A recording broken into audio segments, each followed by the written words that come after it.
Welcome to the pool of science students. आज का हमारा टॉपिक है स्पोरोफाइट या स्पोरोगोनियम ऑफ एंथोसिरोस।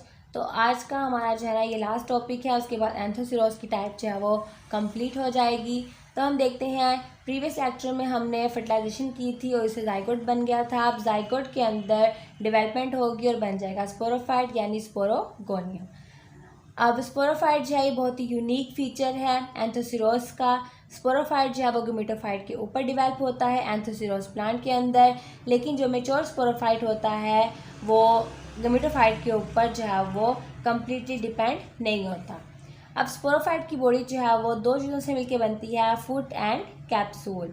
तो मेच्योर स्पोरोगोनियम जो है उसमें well develop cup like foot होता है और ये फुट जो है उसके ऊपर कुछ राइजर्स होती हैं बॉटम में, जो कि इसको ज़मीन के साथ अटैच करती हैं। अब है कैप्सूल। तो फुट के ऊपर वाला हिस्सा जो लार्ज होता है उसको हम बोलते हैं कैप्सूल। तो ये अपर पार्ट ऑफ स्पोरोगोनियम कहलाता है। ये बहुत ही लंबा होता है, नैरो होता है और सिलेंडर लाइक होता है। कैप्सूल के जो बेसमेंट में जो सेल्स होते हैं वो मेरिस्टेमेटिक होते हैं, यानी वहाँ से कैप्सूल की ग्रोथ होती रहती है और कैप्सूल जो है वो कंटिन्यू अपना साइज़ इंक्रीज करता रहता है।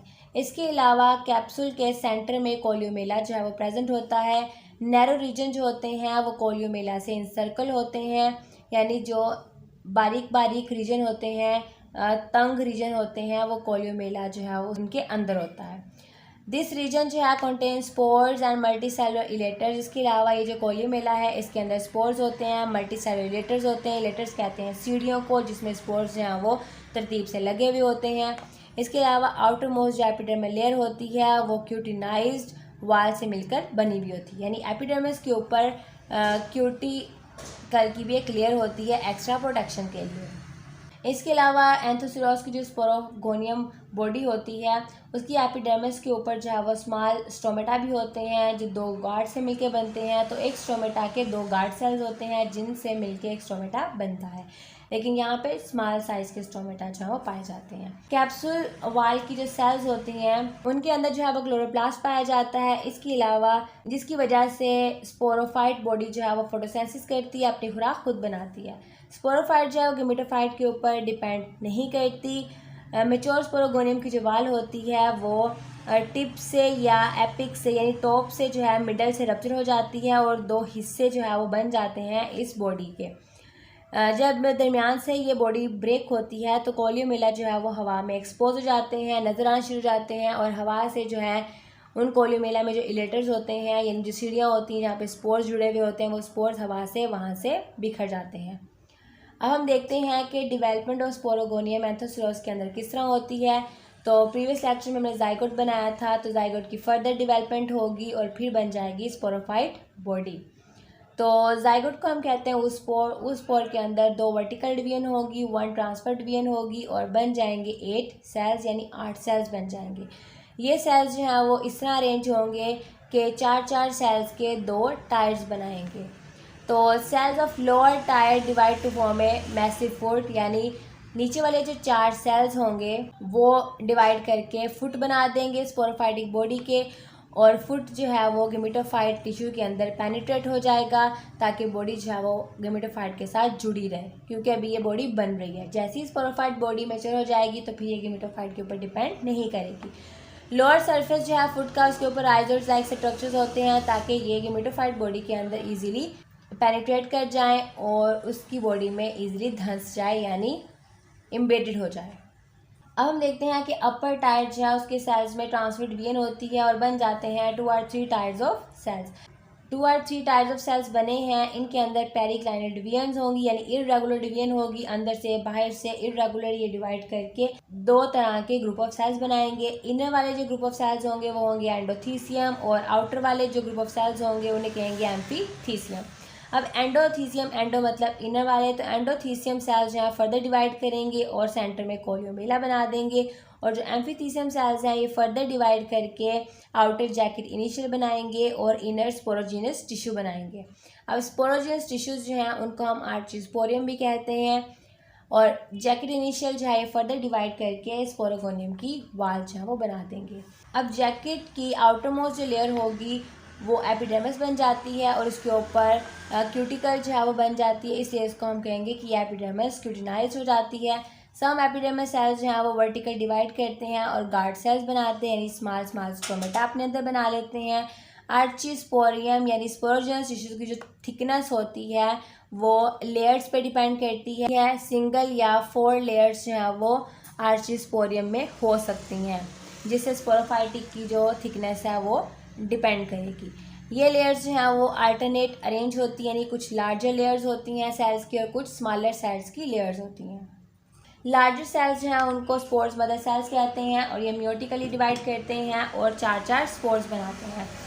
स्पोर्स जो हैं वो टेट्रिड फॉर्म में होते हैं, यानी 4 ग्रुप की फॉर्म में स्पोर्स जो हैं वो बनते हैं और स्मॉलर सेल्स जो हैं वो इलोंगेट हो जाते हैं और ज्वाइन करके क्या बना देते हैं, कोल्यूमेला के अंदर इलेटर्स बना देते हैं और इलेटर्स के साथ ये टेट्रिड स्पोर्स जो हैं वो जुड़े हुए होते हैं। अब स्पोर्स जो हैं वो जैसे ही स्पोरोगोनियम की बॉडी जो है वो दरमियान से ब्रेक होती है, उसकी वाल ब्रेक होती है तो 2 हिस्से बन जाते हैं और फिर ये स्पोर्स जो हैं वहाँ से लिबरेट हो जाते हैं, निकल जाते हैं।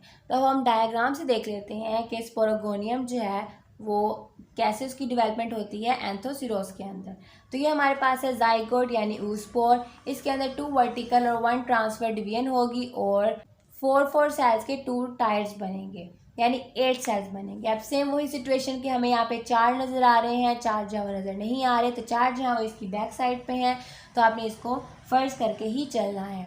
तो नीचे वाले जो सेल्स होंगे 4, यानी नीचे वाला जो टायर होगा वो डिवेल्प करके मैसिव टिश्यू बना देगा और वो टिश्यू क्या कहलाएगा, फुट कहलाएगा। अपर वाले टायर ऑफ 4 सेल्स जो है वो वैसे का वैसे ही है। अब डिवीजन जो है वो किस में होगी, अपर वाले सेल्स में होगी, इसमें ट्रांसवर्स डिवीजन होगी और 2 और 3 टायर्स ऑफ सेल्स बन जाएंगे। तो ये 3 मैंने टायर्स ऑफ सेल्स बना दी हैं। अब इन सब टायर्स के अंदर जो है वो पेरिक्लाइनल डिवीजन होगी और एंडोथीसियम टिश्यूज़ बन जाएंगे और एम्फीथीसियम टिश्यूज़ बन जाएंगे और फुट जो है वैसे का वैसे ही रहेगा। अब ये जो एंडोथीसियम है ये डिवाइड होके बना देगा कोल्यूमेला और जो एम्फीथीसियम है वो डिवाइड होकर बना देगा जैकेट इनिशियल और आर्चीस्पोरियम यानी स्पोरोजिनस टिश्यूज़। अब जैकेट जो है वो जैकेट लेयर बना देगी और आर्चीस्पोरियम जो है वो स्पोर्स बना देंगे, स्पोर्स मदर सेल्स बन जाएंगे, स्पोर मदर सेल्स में मियोसिस होगी, टेट्राइड स्पोर्स बन जाएंगे और कोल्यूमेला के अंदर जो है ये लेटर्स की फॉर्म में अरेंज हो जाएंगे। अब जैसे ही ये बॉडी जो है वो रप्चर होगी सेंटर से तो 2 हिस्से इसके ब्रेक हो जाएंगे, आधा हिस्सा उधर चला जाएगा, आधा इधर चला जाएगा और कोल्यूमेला जो है वो हवा में एक्सपोज हो जाएगा और सारे स्पोर्स जो है वो लिबरेट हो जाएंगे, यानी इस बॉडी से बाहर निकल जाएंगे। फुट जो है वैसे का वैसे ही रहेगा। तो इस तरह जो है इसमें स्पोरोफाइटिक बॉडी की डेवलपमेंट होती है और स्पोर्स बनते हैं। अब है कि स्पोर्स की जर्मिनेशन जो है वो कैसी होती है, तो हर स्पोर की जो है वो आउटर थिक वाल होती है जिसको हम एक्सोस्पोरियम बोलते हैं। हर स्पोर की इनर थिन वाल होती है, एक बारीक वाल होती है जिसको हम एंडोस्पोरियम बोलते हैं। स्पोर्स जो है वो रेस्ट ऑफ पीरियड टाइम से गुजरता है, यानी कुछ टाइम के लिए जो है ये हफ्तों या महीनों के लिए जो है वो रेस्ट करता है, बाद में फिर जो है ये ग्रो करता है। आउटर वाल जो है इसकी रप्चर हो जाती है जैसे ही स्पोर जो है वो जर्मिनेशन स्टार्ट करता है। इनर वाल जो है वो डिवेल्प होके प्रोट्रूड मतलब ग्रो होके जो है वो प्रोटोनिमा बना देती है। प्रोटोनिमा मतलब के जर्म ट्यूब। अब प्रोटोनिमा के जो सेल्स होते हैं वो ग्रीन कलर के होते हैं और प्रोटोनिमा के जो एपिकल सेल्स होते हैं वो बाद में डिवेल्प होके थैलस बना देते हैं। अब जो लोअर सरफेस होगी इस स्पोर की प्रोटोनिमा की तो उसके ऊपर राइजोइड्स जो है वो डिवेल्प हो जाएंगे जो कि इसकी बॉडी को यानी थैलस को जो है सॉइल में फिक्स करेंगे। कुछ म्यूसिलेज कैविटीज़ जो हैं वो भी इसकी लोअर सरफेस पे डिवेल्प हो जाती हैं, तो इस तरह स्पोर जर्मिनेशन स्टार्ट करता है। अब एक और जो है टर्म आती है एंथोसिरोस के अंदर एपोस्पोरी। तो कुछ कंडीशन के अंदर स्पोरोफाइट के कुछ सेल्स जो हैं वो डिवेल्प करते हैं ग्यूमेटोफाइट डायरेक्टली, यानी कुछ कंडीशन के अंदर डायरेक्टली स्पोरोफाइट के कुछ सेल्स जो हैं वो ग्यूमेटोफाइट बॉडी डिवेल्प कर देते हैं और इस फिनोमिना को हम कहते हैं एपोस्पोरी। और इस तरह जो ग्यूमेटोफाइट बनता है वो डिप्लॉयड ग्यूमेटोफाइट बनता है। तो ये एक टर्म है जो कि एंथोसिरोस के अंदर कभी कभी होती है। तो ये हो गया हमारा एंथोसिरोस की टाइप कंप्लीट।